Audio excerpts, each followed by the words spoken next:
ঈদ উপহার নিচ্ছি। আমার মা বলে 143 বছর বয়স, এখনো বৃদ্ধ ভাতা হয়নি। দাদির জন্য আর এই চাচির জন্য আমার পক্ষ থেকে এই যে ঈদ উপহার। চাচি, আসসালামু আলাইকুম। দাদি ভালো? হ্যাঁ, হ্যাঁ ভালো, আপনি কেমন আছেন? আরে দাদি, কি খবর? আমি ভালো দাদি, ভালো। তোমার জন্য উপহার নিচ্ছি, ঈদ উপহার। ঈদ উপহার নিচ্ছি। আমার মা বলে কান্দো কেন? ছোট বেটি মারা গেছে, থাক আজকে দেহুস হয়েছে সেই কান্দিচ্ছে। আজকে তো আজকে তো দেহুস হয়েছে, হ্যাঁ। এতদিন ওটিরা বলে গেছিল। ওটি গেছিল কিন্তু হুঁশে ছিল না, ইয়ার করলে হুঁশ হয়েছে। হ্যাঁ। নাই তো বাবা, বাবা হলো পাগল অবস্থায় দেড় বছর ঘুরে বেড়াচ্ছে, তারপরে আচ্ছা, এখন আপনি তাহলে এটা হচ্ছে দর্শক উটিবাড়ি শিশু নিকেতন স্কুল। আপনি এখানে চাকরি করেন হচ্ছে আয়া হিসেবে। হ্যাঁ আয়া হিসেবে যেটুকু স্যালারি পান তাকে দিয়ে সংসার চলান, আর আপনার এই স্কুলেরই একটা ঘর তারা দিতে থাকার জন্য, যাক তারাও সহযোগিতা করছে আপনাকে। জি জি। আর এটা হচ্ছে আপনার মা। মা দাদির বয়স হচ্ছে কত বয়স? 143। এটা কি সত্যি ভোটার আইডি কার্ড আছে দাদির? হ্যাঁ আইডি কার্ড আছে। আমরা 3 বোন। ভাই নাই? না, তার মধ্যে এক বোন মারা গেল আর 2 বোন। আমি আপনি আর আরেকজনের বাড়ি কোথায়?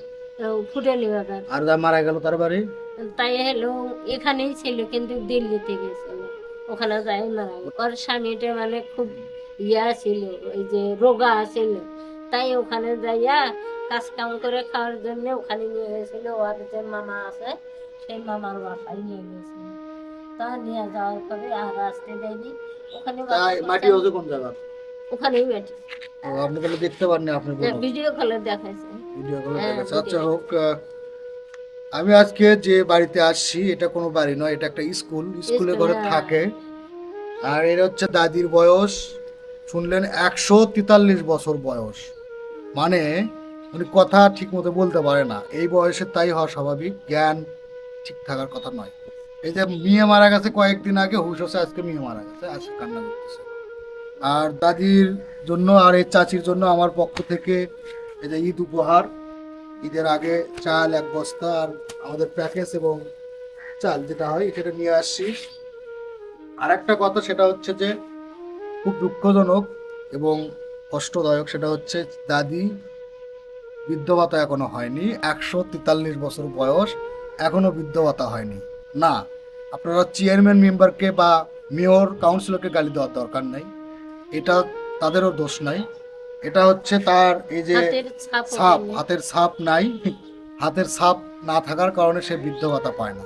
তো এটা আমি রিকোয়েস্ট করব সমাজসেবা অধিদপ্তর বা সমাজসেবা অফিসার স্যারকে, স্যার এটা তো আমরা জানি, বা কোনোভাবে কি কোনো কিছু ব্যবস্থা করা যায় কিনা আপনি একটু যদি কথা বলে ব্যবস্থা করতেন। এবং তার সাথে যে আছে হচ্ছে তার বিয়ে, তারও হাজবেন্ড মারা গেছে জি নাকি জি। চাচি? হ্যাঁ সেও একজন মানে অসহায়। বিধবা মহিলা।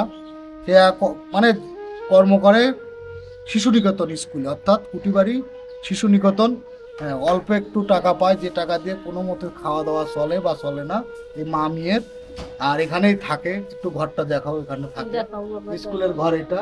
আমি সবার সেবা স্যারের কাছে রিকোয়েস্ট করতেছি, স্যার এই যে দাদির বয়স 143 বছর, আমাদের গড় আয়ু 60 বছর, 60 × 120, তার উপর 23, মানে 143 বছর। আইডি কার্ডটা এনার কাছে বর্তমান নাই। অনেকেই ভাবতেছে এতদিন মানুষ বাঁচে কি না, না বাঁচলে তার তো বয়সের দেন, আপনারা ভোটার আইডি কার্ড করে দেন বা একটা দেওয়া করে দেন। কিন্তু এই যে জন্ম ছাপ উঠতেছে না, লোকের ছাপ না ওঠার কারণে কিছুই হচ্ছে না, কিছুই পাচ্ছে না। যাকে একটু পাশে দাঁড়ানোর আহ্বান জানাচ্ছি। আপনি কি কিছু বলবেন? যদি বলতে পারেন বলেন। ওনার মেয়ে এটা, আপনি কোনো রিকোয়েস্ট থাকলে বলেন কাউকে। এখন আমি মা নিয়ে ভাইসা বেড়াচ্ছি, থাকার কোনো স্থায়ী নেই, কোনো কিছু নেই। একটা স্থায়ী করার মতো যদি কিছু দিত তাহলে আমার উপকার হতো বা আমার মায়ের উপকার হতো। দাদি তাহলে থাকেন, আমরা যাই, দোয়া করেন। আর দেখলে আপনি করে দেন না ঈদের বাজার। হ্যাঁ, দোয়া করে দেন। আল্লাহ আরো বাঁচা থাকুক আপনি, 143 বছর, 150 বছর, আরো 200 বছর বাঁচা থাকুক, যতদিন আল্লাহ থাকুক। হ্যাঁ ছেলে যদি থাকতো এত করতো, যাই হোক তাও কিছু দিত। আমরা মেয়ে, আমরা কি করতে পারি? আমরা তো কিছুই দিতে পারি না। আচ্ছা দাদি আসি, হ্যাঁ চাচি, আচ্ছা বাবা। ঠিক আছে। হ্যাঁ, হ্যাঁ, হ্যাঁ, হ্যাঁ। ঠিক আছে, ঠিক আছে, হ্যাঁ ভালো করো। থাক থাক থাক থাক। আসো।